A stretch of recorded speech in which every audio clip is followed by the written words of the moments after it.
Welcome to Sudipta Learning. Sudipta লার্নিংয়ে তোমাদের প্রত্যেকে স্বাগত জানাই।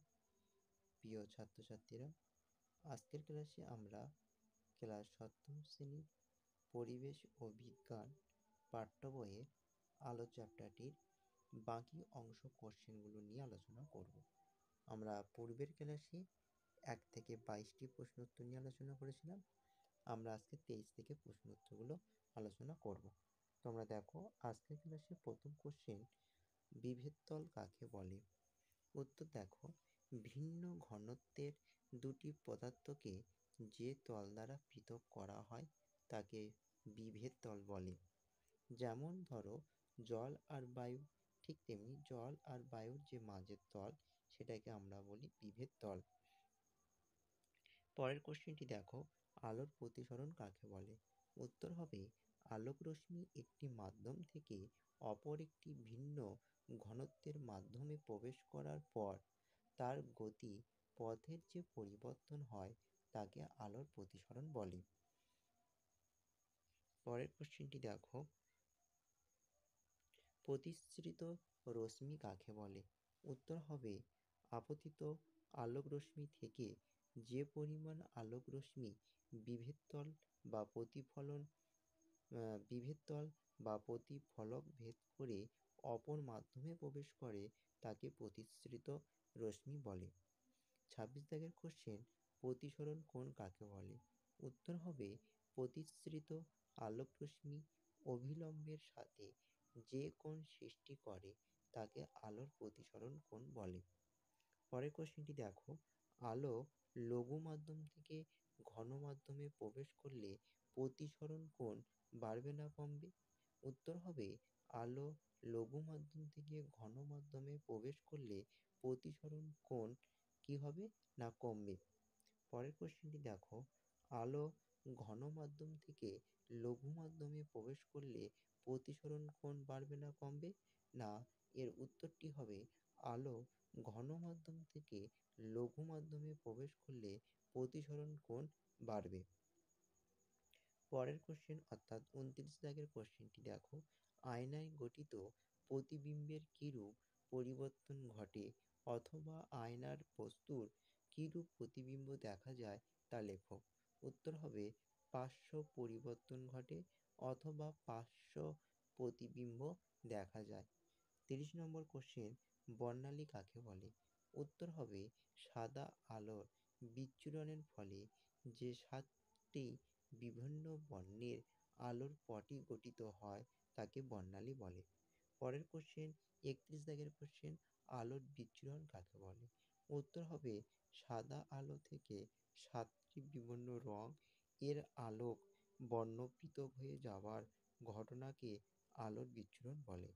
পরের কোশ্চেনটি খুব ভেরি ইম্পর্টেন্ট একটি কোশ্চেন এবং খুব গুরুত্বপূর্ণ কোশ্চেন, অ্যাম্বুলেন্স কথাটি উল্টে লেখা থাকে কেন?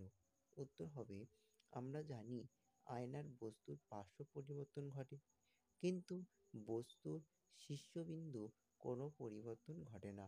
তাই অ্যাম্বুলেন্স কথাটি উল্টে লেখা থাকলে রোগী পরিবহনের সময় সামনের গাড়িগুলির আয়না লেখাটির পার্শ্ব পরিবর্তন ঘটে এবং সামনের গাড়ির চালক অ্যাম্বুলেন্স কথাটি সোজাভাবে দেখতে পায়, ফলে রাস্তা ছেড়ে দিয়ে রোগীর পরিবহনকারী গাড়িটিকে এগিয়ে যেতে সাহায্য করে। 33 নম্বর কোশ্চেন, কে আলোর বিচ্ছুরণ আবিষ্কার করেন? উত্তর হবে, 1666 খ্রিস্টাব্দে বিজ্ঞানী আইজ্যাক নিউটন আলোর বিচ্ছুরণ আবিষ্কার করেন। পরের কোশ্চেন অর্থাৎ 34 দাগের কোশ্চেন, রামধনু বা রংধনু কি? উত্তর হবে, আকাশে ভাসমান জলকণার মধ্যে দিয়ে সূর্যের আলো যাওয়ার সময় বিচ্ছুরণের ফলে আকাশে যে 7টি রং এর আলোর পটি গঠন করে তাকে রংধনু বা রামধনু বলে। পরের কোশ্চেন, রংধনু বা রামধনু কয়টি রং ও কি কি? উত্তর হবে, রংধনু বা রামধনুর রং হচ্ছে 7টি, যে সেগুলি হলো বেগুনি, নীল, আকাশি, সবুজ, হলুদ, কমলা, লাল। মনে রাখার জন্য তোমরা সহজে মনে রাখবে এই শব্দটি দিয়ে, বে নি আ সহ কলা। এই বে নি আ সহ কলাটির নামটি মনে রাখবে।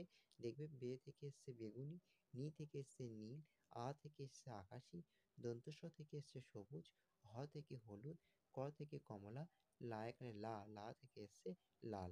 পরের কোশ্চেনটি দেখো, দুটি অদৃশ্য আলোক রশ্মির নাম লেখো। উত্তর হবে, দুটি অদৃশ্য আলোক রশ্মির নাম হলো অতিবেগুনি রশ্মি আর হচ্ছে এক্স রশ্মি। পরের কোশ্চেন, এক্স রে দীর্ঘ ব্যবহারে কোন রোগ হয়? উত্তর হবে, এক্স রে দীর্ঘ ব্যবহারের ফলে ক্যান্সার রোগ হয়। পরের কোশ্চেন, অতিবেগুনি রশ্মি বায়ুমণ্ডলের কোন স্তর ভেদ করতে পারে না? উত্তর হবে, অতিবেগুনি রশ্মি বায়ুমণ্ডলে ওজোন স্তরকে ভেদ করতে পারে না। পরের কোশ্চেন, অতিবেগুনি রশ্মি কি, এর ক্ষতিকর প্রভাবগুলি লেখো। উত্তর দেখো, সূর্য থেকে আগত এক প্রকার অদৃশ্য আলোক রশ্মিকে অতিবেগুনি রশ্মি বলে।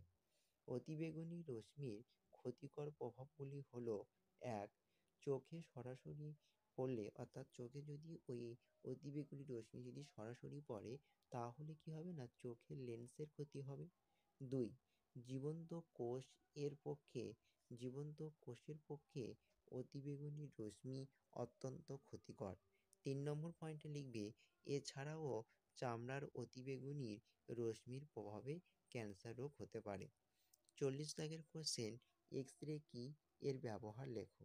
উত্তর দেখো, এক্স রশ্মির এক প্রকার অদৃশ্য আলোক রশ্মি যা পেশি, রক্ত ইত্যাদি ভেদ করে যেতে পারে।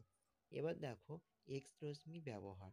উত্তর হবে, এক্স রশ্মির ব্যবহার হলো চিকিৎসা শাস্ত্রে দেহের কোনো অংশ হাড় ভেঙে গেলে তা বোঝার জন্য এক্স রশ্মি ব্যবহার করা হয়।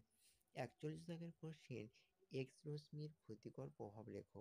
উত্তর দেখো, এক্স রশ্মি একটি ক্ষতিকর প্রভাব হলো, এক্স রশ্মি দীর্ঘ ব্যবহার ফলে ক্যান্সার রোগ হতে পারে। দ্বিতীয়ত, গর্ভস্থ শিশুর ক্ষেত্রে এক্স রশ্মি ব্যবহার করা উচিত নয়।